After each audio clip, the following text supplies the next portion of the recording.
Boa tarde a todos.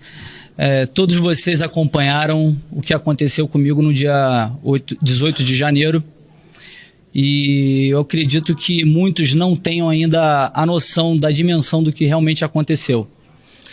Muitas coisas foram ditas pela imprensa, muitas coisas foram ditas pelo diretor-geral da Polícia Federal, mas eu gostaria aqui de esclarecer exatamente como foi aquele dia, que foi um dia muito assustador para mim e para toda a nossa família.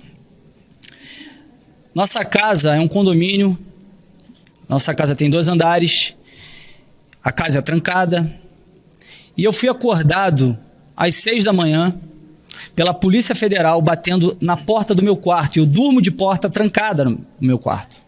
Eu, minha filha de 1 ano e a minha esposa. Ou seja, os agentes da Polícia Federal, com o delegado, aqueles que estavam responsáveis por aquela diligência, pularam a janela da minha casa, invadiram a minha casa. Não foi uma operação padrão, como diz o diretor-geral da Polícia Federal. Eles invadiram a minha casa pela janela.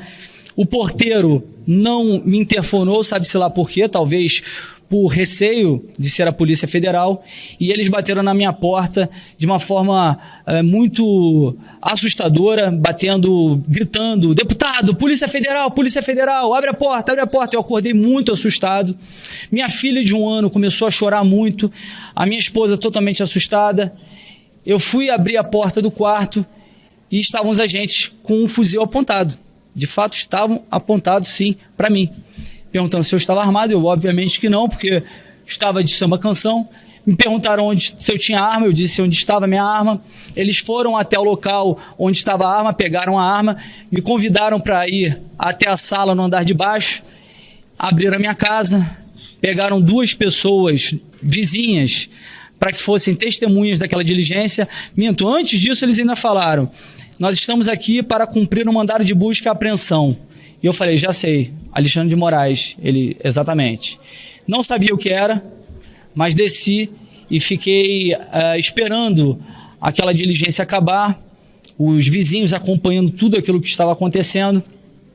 Pegaram um cofre na minha casa, eu disse que não precisava levar o cofre, que eu iria abrir o cofre. Estava lá meu passaporte diplomático, pegaram meu passaporte diplomático, pegaram R$1.000 dentro. Eu falei que se quiser levar minha fortuna, pode levar. Eles falaram que não precisava, já que não era uma quantia muito grande de dinheiro. E no final das contas, eles foram embora. Eu tive acesso depois às notícias que já estavam circulando. E aí fui entender que, na verdade, eu estava sendo alvo de uma operação, aliás, de uma etapa da Força-Tarefa da Lesa Pátria, da Operação Lesa Pátria. E aquilo ali me indignou muito, me deixou realmente muito revoltado, porque eu nunca incitei o 8 de janeiro. Eu nunca falei com qualquer pessoa que seja que aquilo ali deveria ser feito. Eu fui saber do 8 de janeiro no dia 7.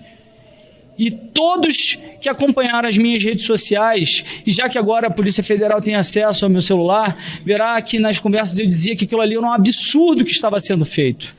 Que eram baderneiros que estavam justificando, estavam dando justificativas para que todos os avanços de abuso de autoridade, eles permanecessem.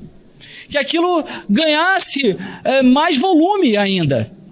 Eu me indignei com tudo aquilo, postei que aquilo ali era um absurdo. Nunca incitei ninguém para ir para a frente dos quartéis generais, embora todos tenham direito legítimo garantido pela Constituição Federal de se manifestar pacificamente, onde quer que seja. Creio que nem era o local apropriado, caso fossem contrários ao governo, porque realmente muitas pessoas estavam se manifestando contrariamente ao governo eleito, e isso é legítimo da nossa Constituição, mas em momento algum eu incitei nada. Não há nenhuma conversa minha, nenhum tipo de mensagem em que eu estou fazendo declarações de apoio a qualquer tipo de coisa como essa que está acontecendo. E aí eu vi um papel muito ridículo que alguns veículos de imprensa fizeram, que assim, eu fico até me questionando quantas vezes eu fui enganado pela imprensa. Porque eu vi alguns veículos colocando como se fosse realmente um fato verdadeiro, comprovado, de que eu tinha relações com tudo isso que está acontecendo, que tinham mensagens que demonstram que eu sou mentor e articulador de atos antidemocráticos, do 8 de janeiro, de bloqueios de rodovias. E eu me perguntava, que mensagens são essas? Que mensagens são essas, já que estão falando com tanta propriedade que há mensagens que demonstram que eu tenho participação com tudo isso? E aí veio a grande surpresa. Pegaram uma mensagem, uma troca de mensagens, em que o CVC me chama de meu líder. Meu líder. Quantos de nós aqui são chamados de meu líder em Brasília? Meu líder porque ele fez campanha para mim. E aí distorcem tudo o que ele disse, em que ele fala qual direcionamento tem poder de parar tudo. E eu falo para ele, tá podendo falar? Me liga, ou posso te ligar, alguma coisa nesse sentido. E eu tenho plena convicção, não me recordo de qual foi o diálogo que nós fizemos, que já faz tanto tempo, mas eu tenho plena convicção de que eu falei, cara, isso não vai dar em nada. Isso não vai dar em nada. Acabou. Eu nunca incitei nada. Pegaram uma coisa totalmente distorcida para fazer uma perseguição com o líder da oposição na Câmara dos Deputados. Fizeram uma violência institucional contra a Câmara, contra a oposição, e uma violência contra mim e contra a minha família. Com nada, com absolutamente nada. É tão frágil aquilo ali, é tão frágil, que a imprensa deveria ter vergonha na cara e dizer que aquilo ali é ridículo, para que embasasse uma busca e apreensão. Um diálogo totalmente distorcido, sem nada que pudesse realmente dizer que eu tinha alguma relação, e uma foto que dizia, mostrava que o CVC estaria no 8 de janeiro, que foi uma foto adulterada. Adulterada por ele próprio, de uma infantilidade, uma imaturidade, uma burrice da parte dele, que nós descobrimos agora há pouco, que foi ele, de fato, que fez isso. Mas a burrice ainda não é punida no nosso ordenamento jurídico. A imaturidade não é punida. Ele fez aquilo quando ele viu que deu errado, porque talvez ele estivesse ali feliz com as pessoas invadindo aqui Brasília, não estou falando invadindo os prédios não, mas quando viu que deu errado, ele foi e apagou. Inclusive a própria defesa demonstrou isso. Quando demonstrou que aquilo era uma foto adulterada, que era uma foto da posse do Bolsonaro em 2019, e inclusive o GPS dele, demonstrando que ele ficou em Campos, a defesa conseguiu a sua soltura com a revogação da prisão. E sabe-se lá por quê? A juíza que assumiu depois esse caso lá em Campos remeteu para o STF porque viu um deputado. Gente, é inacreditável o que nós estamos vivendo. Eu não tenho medo de justiça. Eu tenho medo de justiçamento. E não é medo por mim. É medo por todo mundo aqui. É medo pelo que está acontecendo no Brasil. Não dá mais para viver nesse caos, nesse tensionamento institucional que está sendo provocado. Esses inquéritos têm que acabar. Inquéritos inconstitucionais. O nosso sistema acusatório determina que quem tem inquéritos para fazer investigações é a Polícia Judiciária, o Ministério Público, que é a parte que acusa também. Cabe ao Judiciário o princípio da inércia, que é simplesmente julgar. E nós estamos vendo eles fazendo todo tipo de inquérito de ofício, com base num regimento interno que nem foi recepcionado na nossa Constituição de 85, em 85 esse regimento. Não o regimento é de 85. E a Constituição de 88 não recepcionou. Em que eles dizem que eles podem instaurar inquéritos caso haja ameaças, crimes contra ministros dentro do prédio do Supremo Tribunal Federal. E esses inquéritos estão se tornando ad eterno. E pega todo mundo. Olha o que nós estamos percebendo, é que tudo isso que foi acontecendo agora é uma pesca probatória, para que possa pegar alguma coisa no meu celular, já que não encontraram nada. Não encontraram nada, um diálogo totalmente frágil para justificar uma busca e apreensão na casa de um deputado, e não um deputado qualquer, o líder da oposição. Somente em ditaduras os líderes da oposição são perseguidos. Uma pesca probatória para encontrar qualquer coisa, para incriminar qualquer um de nós, para incriminar, sei lá, o Bolsonaro. E mais do que isso, para justificar que pessoas que não têm foro de prerrogativa de função, já que o princípio do juízo natural está sendo totalmente violado, pessoas comuns que deveriam ser julgadas pela justiça comum, estão sendo julgados pelos ministros do STF, que deveriam julgar só as pessoas que têm foro privilegiado. Mas como agora um deputado investigado, há conexão para investigar todos esses aí e condenar todos esses que deveriam ter sido julgados pela justiça comum. E eu não estou aqui passando a mão na cabeça de ninguém que cometeu aquela baderna no dia 8 de janeiro. Aquilo foi lamentável. Mas eles deveriam ter sido julgados, sim, por baderna. Não golpe de Estado, porque ninguém queria ali cometer golpe.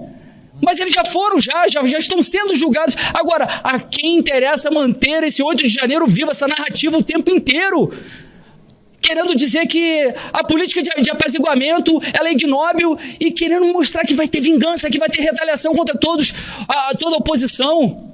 O nosso dever de oposição é, sim, lutar aqui pelo que nós acreditamos contra esse governo eleito. E nós faremos isso. Mas perseguições do judiciário nós não podemos mais aguentar. Eu clamo aqui ao presidente da Câmara, ao presidente do Senado, para que possam fazer com que o nosso poder volte a ser respeitado. Nossas prerrogativas estão sendo totalmente violadas. Precisamos urgentemente restabelecer a normalidade democrática no nosso país. Esse tensionamento, essa guerra que está sendo instituída por algumas pessoas no Supremo Tribunal Federal, só está causando cada vez mais dor. Parece que querem dizimar a oposição, que querem desumanizar a oposição. Eu não sou bandido. Eu nunca incitei 8 de janeiro, eu nunca provoquei baderna, eu nunca, muito menos financiei, não tem nenhuma prova contra mim com essas coisas que estão aí querendo divulgar. A minha família foi atacada, a minha privacidade foi violada. E aí esses que estão defendendo tudo isso que está acontecendo, eu quero ver se eles gostariam de ver a sua intimidade, a sua privacidade ser violada da forma que foi a minha, e com nada, absolutamente nada. E repito aqui, não tem medo da justiça, tem da injustiça, do justiçamento. Nós vamos aqui fazer alguns direcionamentos a partir da próxima semana, mas não direcionamentos de vingança, de querer mais caos, mais tensionamento, mas que a gente possa resgatar as nossas prerrogativas parlamentares, a normalidade democrática do nosso país. Não dá mais para aguentar dessa forma, pessoal, não dá. Eu sou um parlamentar eleito pelo povo, tenho minhas prerrogativas parlamentares, assim como todos nós que estamos aqui. Eu defenderia isso de qualquer parlamentar que fosse, até se fossem parlamentares da esquerda.